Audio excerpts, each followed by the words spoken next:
Pues bueno, vamos a sacarnos nuestras Biblias, vamos a abrirlas en el Evangelio según San Juan, el Evangelio de Juan, capítulo 12.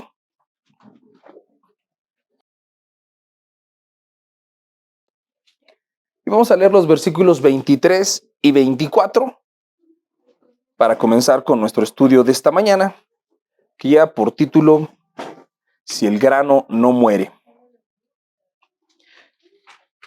¿Estamos ahí? San Juan, capítulo 12, versos 23 y 24.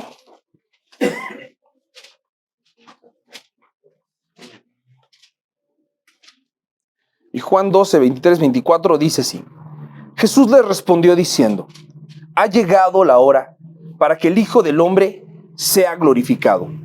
De cierto les digo que si el grano de trigo no cae en la tierra y muere, queda solo, pero si muere, lleva mucho fruto. Y decimos amén. Vamos a orar y ahorita hacemos el estudio de estos versículos. Mi Dios, hoy te doy gracias por tu bendita palabra. Sabemos, Señor, que las profundidades que hay en ella son insondables para nosotros. Pero queremos pedirte que sea tu Santo Espíritu esta mañana trayéndonos la revelación de lo que este pasaje nos enseña. No solamente para que lo entendamos de forma intelectual o mental, sino para que lo podamos poner en práctica. Bendice a mis hermanos y hermanas en esta mañana y permítenos, Señor, darte la gloria en todo lo que somos y con todo lo que hagamos. En tu santo nombre, Jesús. Amén y amén. Muchas gracias. El capítulo 12 del Evangelio de Juan hace un relato acerca de el tiempo final del ministerio de Jesús. Nos habla de cómo hace la entrada triunfal en Jerusalén y después nos platica que Jesús está dirigiéndose al templo. Los otros evangelios como Mateo, Marcos y Lucas nos platican que Jesús hace la purificación del templo. Recuerdan que él tira los puestos de los cambistas y empieza a enseñar algunas cosas con los fariseos, los saduceos y los escribas. Y en ese punto llegamos a esta parte del evangelio. Les voy a leer desde el verso 20 para que veamos lo que está sucediendo. Había ciertos griegos entre los que habían subido a adorar en la fiesta. Estos pues se acercaron a Felipe, que era de Betsaida de Galilea, y le rogaron diciendo: Señor, quisiéramos ver a Jesús. Felipe fue y se lo dijo a Andrés. Entonces Andrés y Felipe se lo dijeron a Jesús. Jesús les respondió diciendo: ha llegado la hora para que el Hijo del Hombre sea glorificado. De cierto les digo que si el grano de trigo no cae en la tierra y muere, queda solo, pero si muere, lleva mucho fruto. El que ama su vida, la perderá.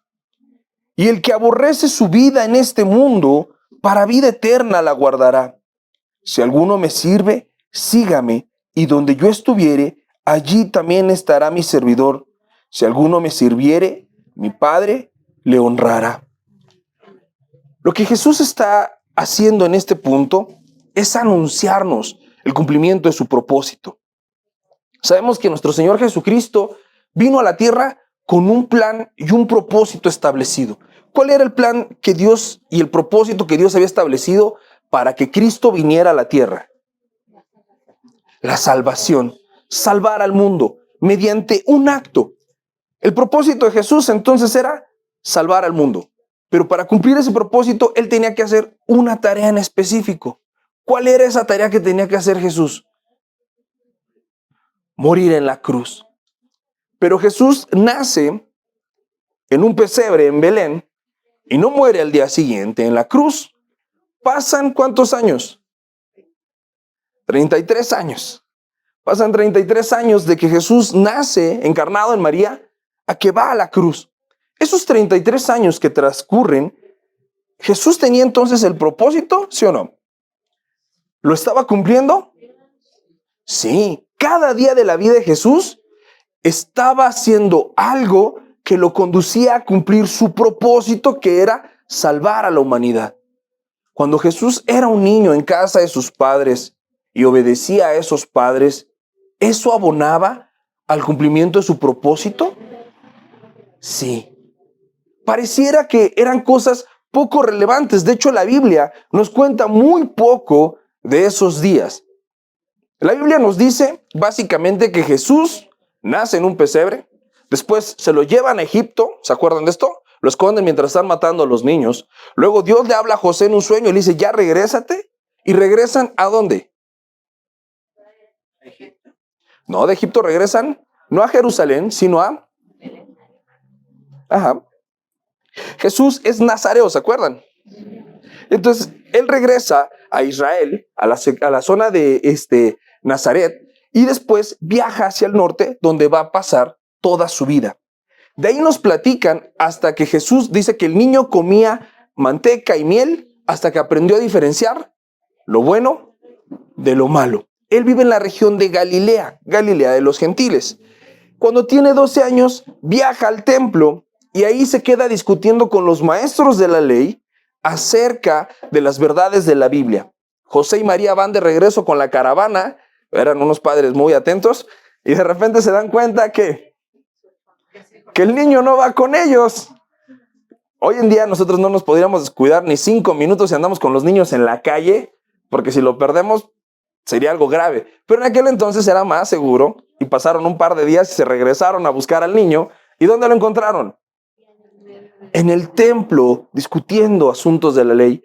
Y cuando le dicen, oye, ¿por qué te quedaste acá? Jesús le responde, ¿qué no sabes que en los negocios de mi padre me es necesario estar? Podemos ver cómo todos estos acontecimientos que pasaban en la vida de Jesús apuntaban a un gran acontecimiento que era la muerte en la cruz.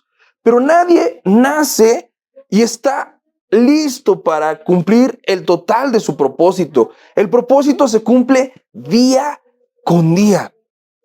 Y el gran propósito está basado en algo que se llama morir a nosotros mismos. Cristo cada día estaba muriendo a él mismo, a sus deseos, a sus intenciones, a sus pasiones, a todo con tal de estar preparado para el cumplimiento del gran propósito. Y Cristo, cuando estos griegos lo vienen a buscar, aparte es una escena bien curiosa. Jesús había hablado con un montón de personas durante esos 33 años. Sabemos que luego cuando cumple 30, él es bautizado por Juan el Bautista y arranca su ministerio. Y hace su primer milagro. ¿Se acuerdan cuál fue su primer milagro? Exacto, convertir el agua en vino, ¿sale? En las bodas de Canaán. Luego Jesús empieza a sanar enfermos, a liberar endemoniados, a resucitar muertos, pero primordialmente lo que hace Jesús es predicar el evangelio. Eran un montón de acciones que parecían pequeñas, otras más grandes, pero cada una de estas acciones lo estaba llevando al cumplimiento de su tarea. La última obra que hace grande es la entrada triunfal. Cuando él viene a Jerusalén y todo el mundo le rinde tributo, algunos avientan sus capas, otros arrancaron ramas de las palmas para que Jesús no pisara el polvo. Él iba montado en un borriquito, en un burro pequeño, y entró a la ciudad sin tocar el polvo de la ciudad. Era un acto de reverencia bien grande. Y de repente nos platica la Biblia que unos griegos quieren hablar con Jesús. ¿Quiénes eran esos griegos? ¿Qué representaron esos griegos? ¿Por qué después de que le dicen a Jesús, Señor, unos griegos quieren hablar contigo, Jesús dice, ha llegado mi hora? Bueno,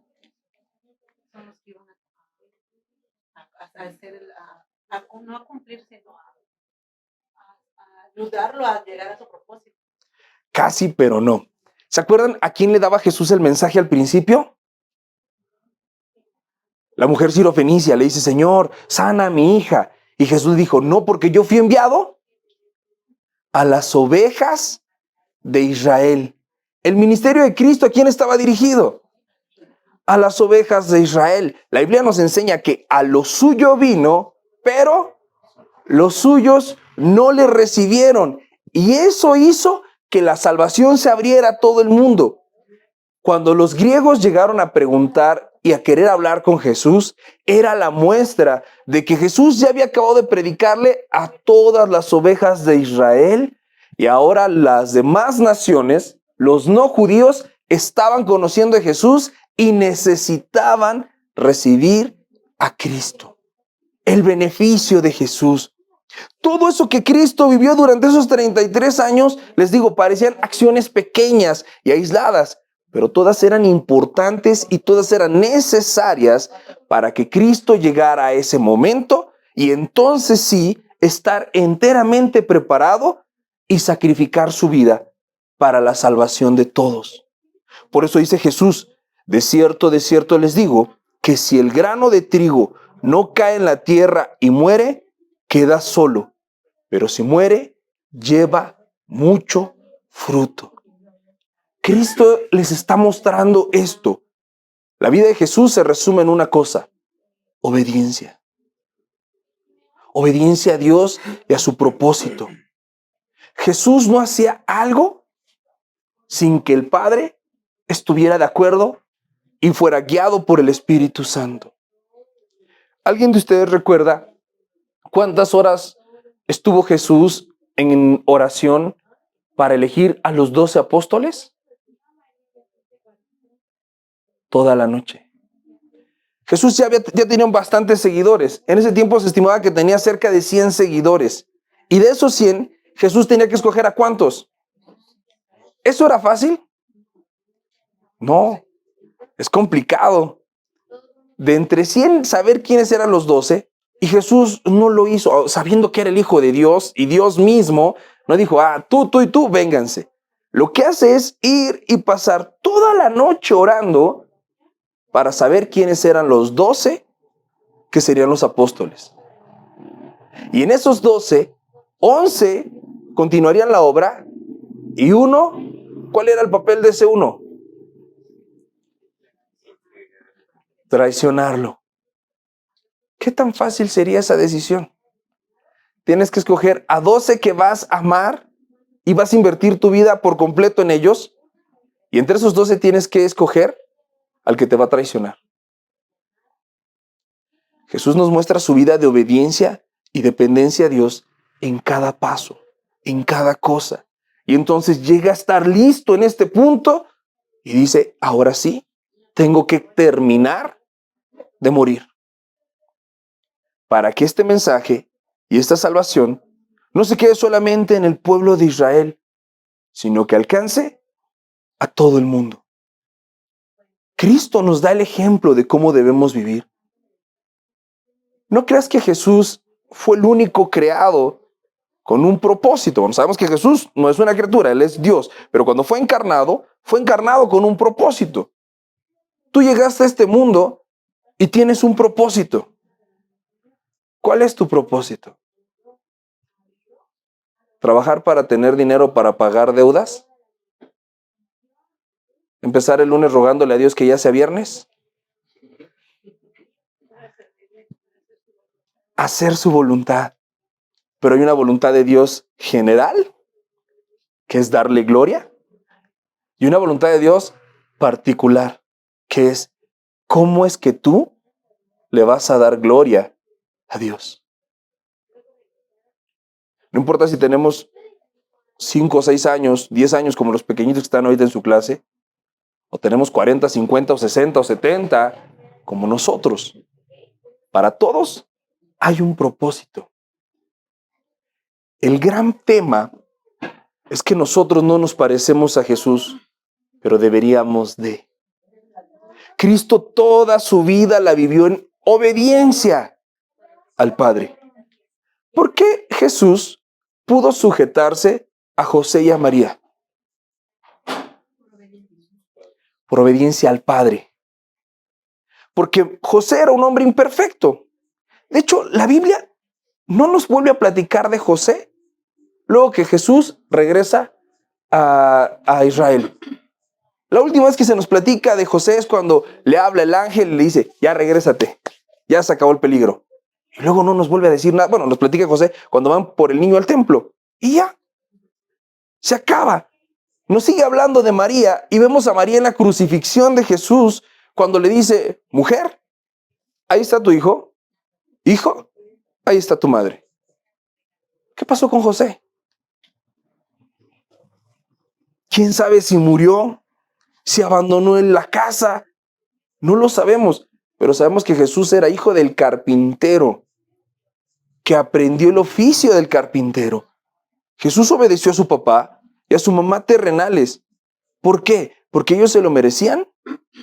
No, porque Jesús estaba obedeciendo al Padre. Jesús se dejó bautizar por Juan el Bautista. No porque Juan el Bautista fuera un líder mejor que Jesús. Él mismo lo dijo, yo no soy digno de desatar su calzado. ¿Por qué se bautizó?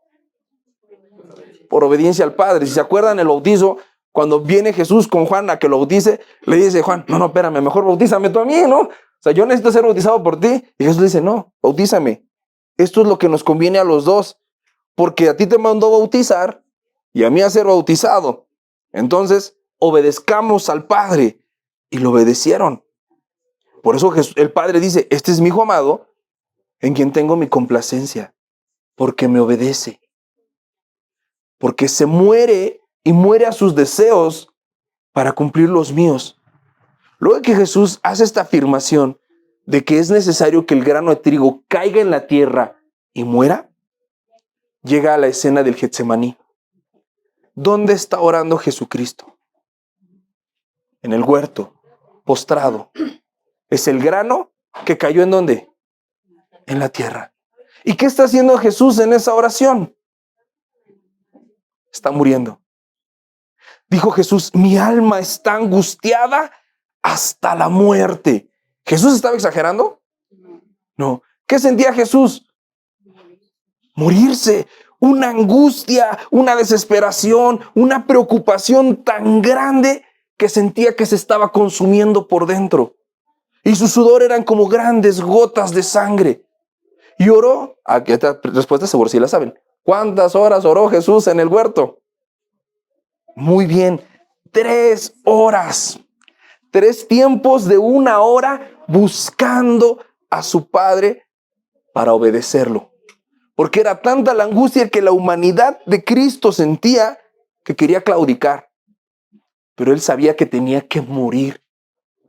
Jesús murió a sus deseos en el huerto. Y eso le permitió estar colgado en la cruz. Pero donde Cristo murió fue en Getsemaní. Cuando termina diciéndole, Padre, si es posible que pasa esta copa de mí, mas no se haga mi voluntad, sino la tuya. Y ahí Cristo murió. Luego de que ora Jesús, regresa con sus discípulos y regaña a Pedro, porque Pedro se parece a mí, se pone a orar y luego se queda dormido, y le dice, ¿ni 1 hora pudieron orar conmigo? Vámonos. Regresan con los otros 11 y se encuentra al traidor Judas, que le besa, y Jesús le dice, amigo. Al traidor, ¿cómo le dice? Amigo. Con un beso me entregas. Y lo arrestan y preguntan, ¿quién es Jesús? Y dice, soy yo. Pedro saca su espada, le corta la oreja al siervo de Malco, Jesús lo regaña, le pega la oreja y dice, Pedro, el que a hierro mata, a hierro muere. Y les pregunta, si estuve todos los días en el templo predicando, ¿por qué vienen y me apresan así? Y camina hacia la cruz. Y a partir de ese momento, dice la Biblia, no abrió su boca para quejarse. ¿Cómo fue que Jesús soportó ser traicionado, ser golpeado? Aparte, fue enjuiciado. ¿Se acuerdan cómo lo enjuició Sanedrín? Le decían, profetiza, ¿quién te golpea? Y lo cacheteaban.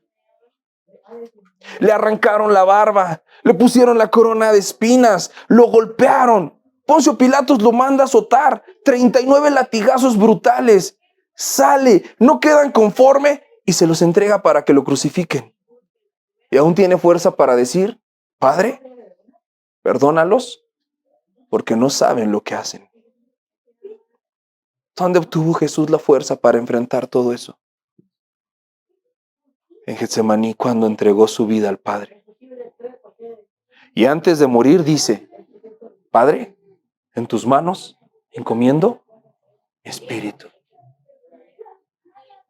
Si el grano no cae y muere, queda solo. Pero si muere, lleva mucho fruto. Ahora fíjate lo que Jesús nos va a pedir a nosotros. Verso 25. El que ama su vida, ¿qué le va a pasar? La perderá. Y el que aborrece su vida en este mundo, para vida eterna, la guardará. Si alguno me sirve, sígame. Donde yo estuviere, allí también estará mi servidor. Si alguno me sirviere, mi Padre le honrará.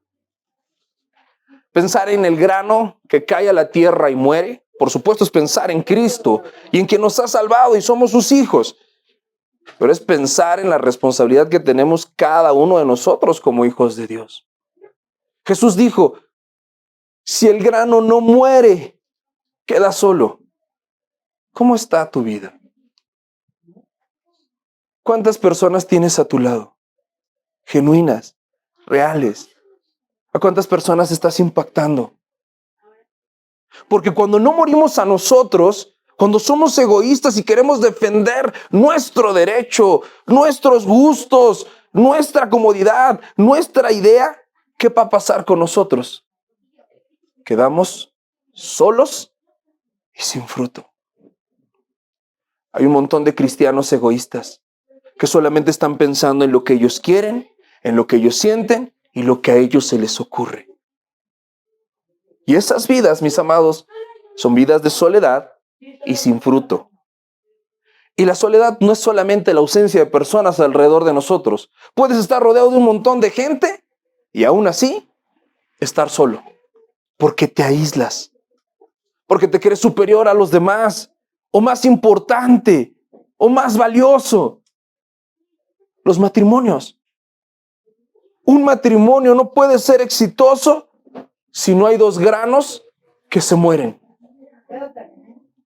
Si yo decido morir a mi carne, pero mi esposa no, ¿cómo va a ser ese matrimonio? Desigual. No puede avanzar. Pero si ninguno de los dos muere, ¿cómo es ese matrimonio? Un caos. Pero ¿te imaginas un matrimonio en donde los dos mueren a sus deseos? ¿Mueren a su comodidad? ¿Mueren a su derecho? ¿Cómo será ese matrimonio? Va a dar fruto. Mucho fruto. Tú fuiste llamado por el Señor desde el momento que estabas en el vientre de tu madre. Muchos le hicimos caso bastante tiempo después, ¿no? Nos resistíamos y no, Señor, todavía no. Pero en algún punto todos respondimos y por eso esta mañana estamos acá. Ahora, ¿cuántos de ustedes pueden decir, creo que estoy un poco estancado en mi crecimiento espiritual?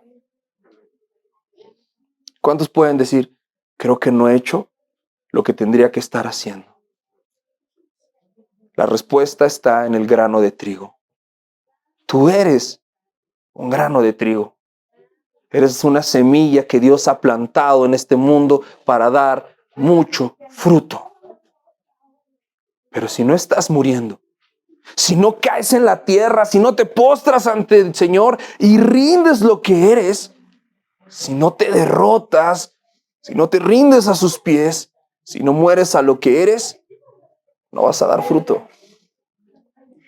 Y nos preguntamos, ¿por qué, Señor? ¿Por qué no avanzo? ¿Por qué mi familia no cambia? ¿Por qué no estoy viendo tus milagros? ¿Por qué no estoy disfrutando tus promesas?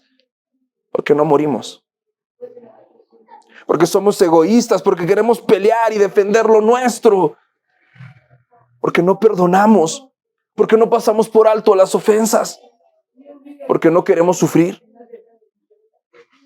Y es una paradoja, porque el que no quiere sufrir es el que más va a sufrir. Cristo no quería sufrir. Estaba en el Getsemaní diciéndole, Padre, si es posible que pase esta copa de mí. Pero en el momento que Jesús aceptó el sufrimiento que implica ser un siervo de Dios, dejó de sufrir. Por eso dice Cristo, si alguno quiere guardar su vida, la va a perder. Todo lo que tú te resistas, te va a doler más. En esta vida cristiana, perder es ganar.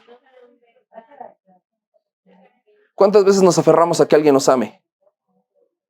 ¿Y qué pasa si ese alguien no quiere amarnos? Nos duele, porque yo quiero que tú me ames. Ámame. No puedo obligar a nadie a que me ame. Pero si estoy dispuesto a que ese alguien no me ame y acepto que no me ama, ¿qué crees? Me deja de doler. Porque muero. Y los muertos no sienten. Tenemos mucha carne que matar. Mucho de nosotros a que morir. Cuando quieres que algo te toque y no te toca, ¿cómo te sientes? Mal, frustrado, enojado. ¿Y si no es para ti? ¿Y si no te toca? Muere a eso. Muchas veces la gente piensa que el llamado de Dios es a una profesión. No. En la Biblia Dios no llama a nadie a ser doctor, ni llama a ser ingeniero, ni llama a ser astronauta, ni a ser abogado. No, eso no es el llamado. ¿En qué trabajamos? ¿De qué nos dedicamos? Ese no es nuestro llamado. Es una actividad complementaria. Pero no buscamos cuál es nuestro llamado porque estamos distraídos en las actividades complementarias. Porque estoy más ocupado de el dinero, estoy más ocupado de las deudas, estoy más ocupado de los afanes, de si quiero o no quiero tener una cosa, que si la casa, que si el carro, que si los niños, la escuela. Son cosas necesarias, pero no son el llamado. Tú tienes un llamado. ¿Cuál es tu llamado? ¿Qué estás haciendo para cumplirlo? Para entenderlo, para encontrarlo.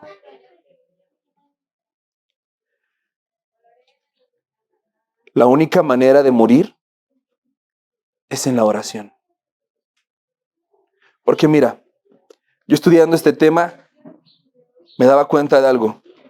¿Predicar la palabra de Dios es necesario? Sí. Pero tú y yo podemos predicar la palabra de Dios por una buena motivación o por una mala motivación. Cuando Pablo está en la cárcel, dice que por sus prisiones muchos predican el evangelio. Unos lo hacen por contienda, queriéndolo afligir. Otros lo hacen por buena manera.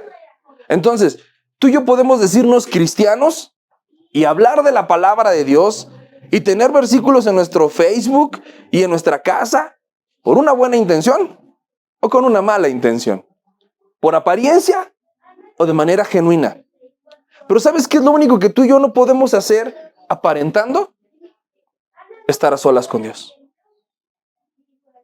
Porque en el momento que yo me encierro en un lugar y dejo de ver a todas las demás personas y estoy de rodillas, no puedo estar tratando de quedar bien con nadie en ese momento, porque nadie me mira. Cuando yo entro en oración con Dios, todo se trata de dos personas, de Dios y de mí. Y es ahí en donde morimos. Y es ahí en donde entendemos cuál es su propósito. Y es ahí en donde sabemos quiénes somos y para qué fuimos creados. ¿Cuántos años te pueden quedar de vida? No me digas, yo sé que muchos. Unos 70 todavía te quedarán por delante.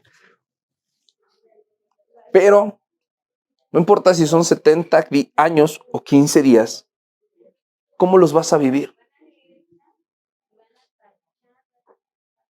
¿Saben que hay un día establecido en el que nos encontraremos con Jesús cara a cara? ¿Y que seremos juzgados? Vamos a ser juzgados según nuestras obras. Según lo que hicimos o no para la gloria de Dios. Cristo dijo, llega el tiempo de ser glorificado. Él iba a recibir la recompensa de su obediencia. ¿Y tú? Vas a ser salvo porque Cristo murió en la cruz. Amén. Pero ¿y qué hiciste con esa salvación que te fue dada? ¿Cuánto has amado? ¿Cuánto has perdonado? ¿Cuánto has muerto a ti? ¿Cuántas veces querías decir algo malo y te quedaste callado? ¿Cuántas veces sentías algo incorrecto y lo controlaste? ¿Cuántas veces refrenaste tu enojo?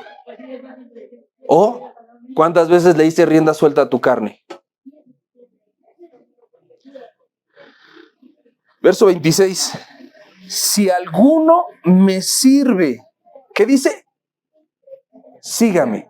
¿A dónde va Cristo en este momento? ¿Se acuerdan? A la cruz. ¿Cuántos de aquí quieren servir al Señor? Síguelo. ¿A dónde? A la cruz. Muere a ti y todo lo que tú eres. Y no es la primera vez que Jesús les dice esto. En Mateo también les dice, si alguno quiere venir en pos de mí, ¿qué? Niéguese a sí mismo. Tome su cruz cada día y sígame. Niéguese a sí mismo y sígame.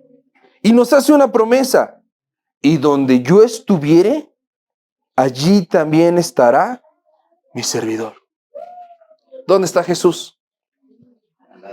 A la diestra del Padre. ¿Dónde es nuestro lugar? Junto al Padre. En esta vida no somos llamados simplemente a sufrir por sufrir. Eso es masoquismo. En esta vida estamos llamados a sufrir para crecer, para ser bendecidos. Y no solo hay sufrimiento en esta vida, porque Cristo venció y resucitó en gloria. Y dice que el que aborrezca su vida en este mundo, para vida eterna, la ganará. ¿Cuántos de ustedes tienen vida eterna? Amén.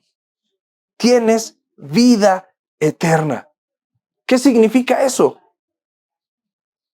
Que no tienes nada de qué preocuparte en esta vida. ¿Qué pasa si te equivocas? Con Dios puedes empezar de nuevo. ¿Qué pasa si pecas? Él perdona tus pecados. ¿Qué pasa si la cosa se pone fea? Él te rescata.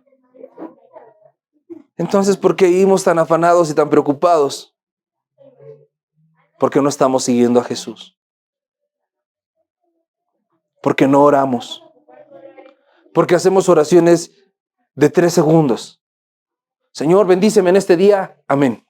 Y ya, te vas a trabajar y sientes que buscaste el rostro de Dios. Vas a comer y Dios bendice los alimentos. Amén. No, hombre, qué agradecido soy con Dios. Yo oro cada que como.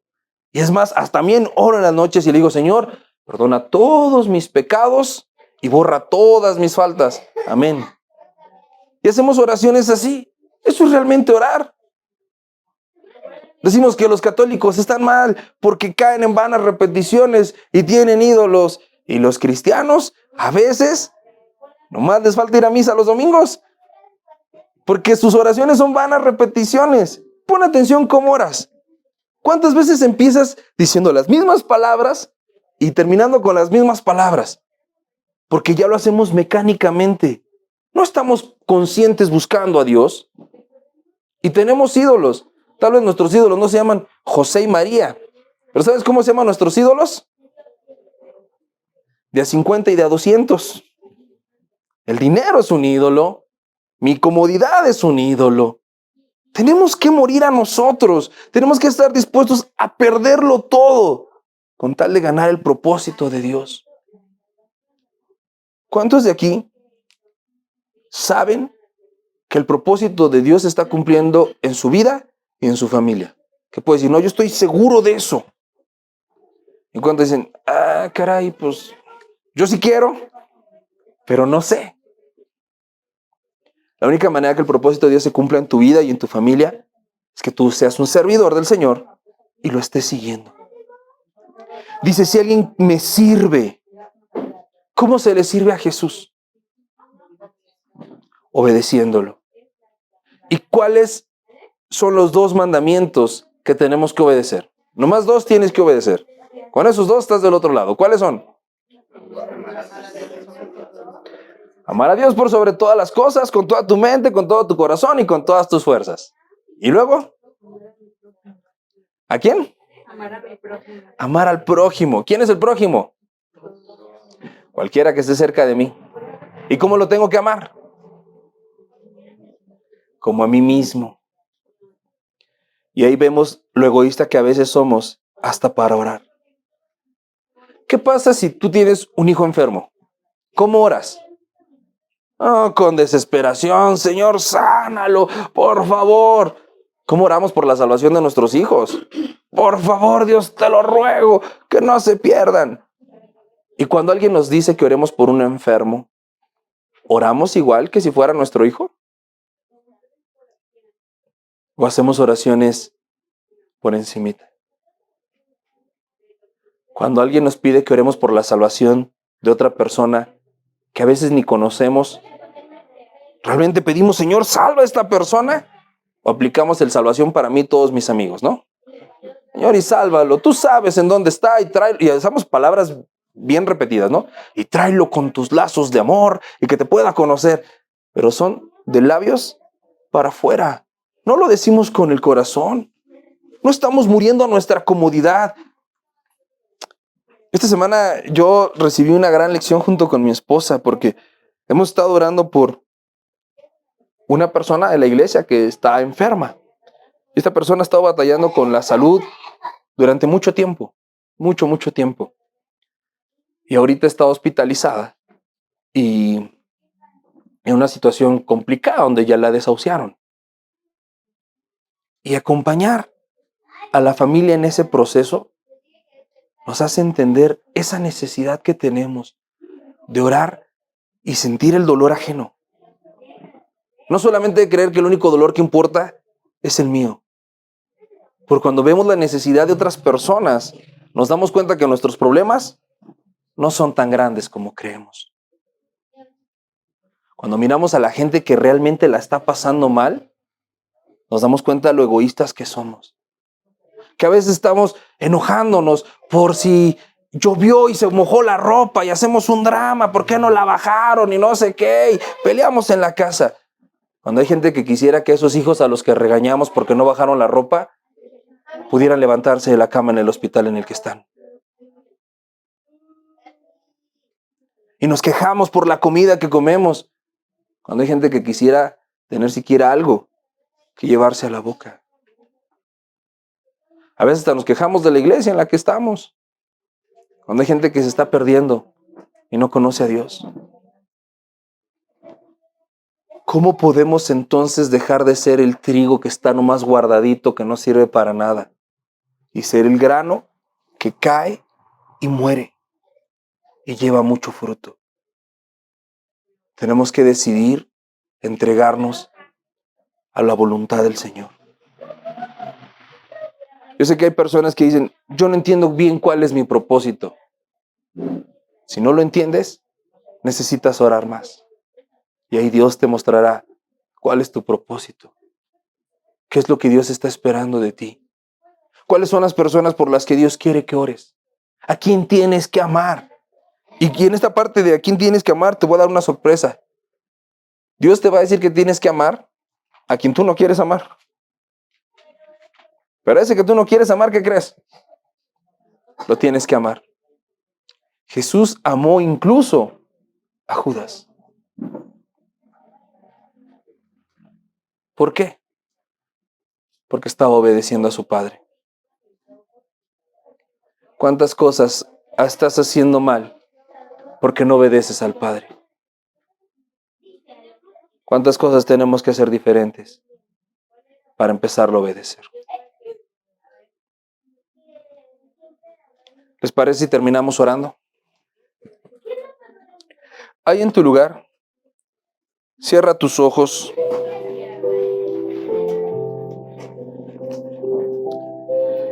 Y medita por un momento. ¿Cómo está tu vida? Todos somos un grano de trigo que el Señor puso en este mundo, que Dios envió para dar fruto. Pero mientras ese grano no quiera morir y se esté escondiendo, va a quedar solo. Si el grano no cae y muere, queda solo. No hay fruto.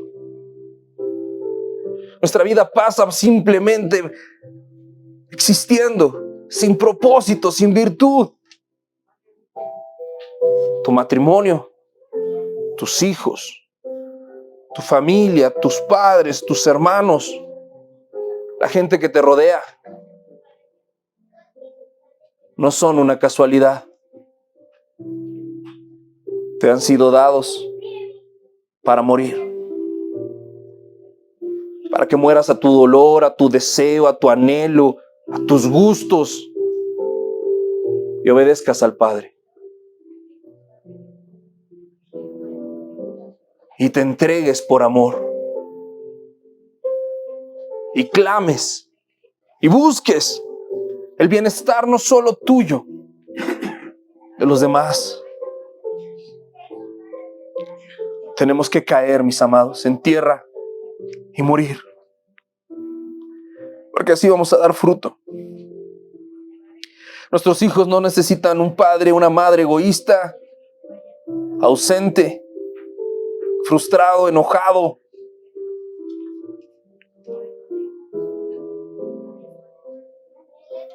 Necesitan un padre, una madre que ha muerto a sus deseos, que es capaz de amar a su prójimo como a sí mismo, que obedece al Padre en todo y por todo. Nuestra familia necesita que tú y yo moramos a los pies de Jesús, que lo sigamos a la cruz y crucifiquemos nuestra carne y sus pasiones. Y entonces podamos ser la luz en las tinieblas, la sal para este mundo sin sabor. Podamos llevar las buenas nuevas de salvación, dar de comer al hambriento y de beber al sediento, ayudar al necesitado y al afligido, quitar de nosotros el pecado, el egoísmo, el orgullo, la soberbia, la ira, las contiendas y los pleitos, todo lo que nos estorba para servir a nuestro Dios y seguirlo a la cruz, para estar a la diestra del Padre juntamente con Él y recibir su bendición y su gloria, y que en nuestra casa y en nuestra familia se va la bendición de Dios, que seamos transformados, que dejemos esos pecados ocultos y recurrentes con los que hemos aprendido a convivir en lugar de luchar para morir. Amado Dios, hoy en esta mañana nosotros, tus hijos, nos presentamos ante ti. Reconocemos con vergüenza y con dolor que hemos sido egoístas, que hemos dejado que el tiempo pase y no nos hemos esforzado por obedecerte, por hacer tu voluntad, que hemos dejado que la voz de la codicia, del orgullo y de la soberbia contamine nuestra mente. Pero hoy queremos ser ese grano de trigo que cae en la tierra y muere, y que lleva fruto, mucho fruto, Señor, fruto para tu gloria. Transfórmanos, Jesús. Ayúdanos a ser como tú, a menguar para que tú crezcas, a obedecerte en todo y por todo. Señor, ayúdanos a entender tu propósito en nuestra vida. Cada cosa que hacemos, cada paso que damos, nos acerca más al cumplimiento de ese propósito. Que no pensemos que hay acciones chicas o infructuosas. Todo lo que hagamos para tu gloria es necesario y nos acerca cada día más al perfecto cumplimiento de tu plan en nuestra vida. Yo te doy gracias por la vida de estos mis hermanos y hermanas, porque los amas tanto, que los has rescatado y tu mano está sobre de ellos. Bendícelos y siembra esta palabra en su corazón, que la puedan poner en práctica. No queremos ser oidores olvidadizos, sino verdaderos hacedores de tu palabra. Te lo pedimos, Padre, todo En tu precioso nombre, Jesús. Amén. Y amén.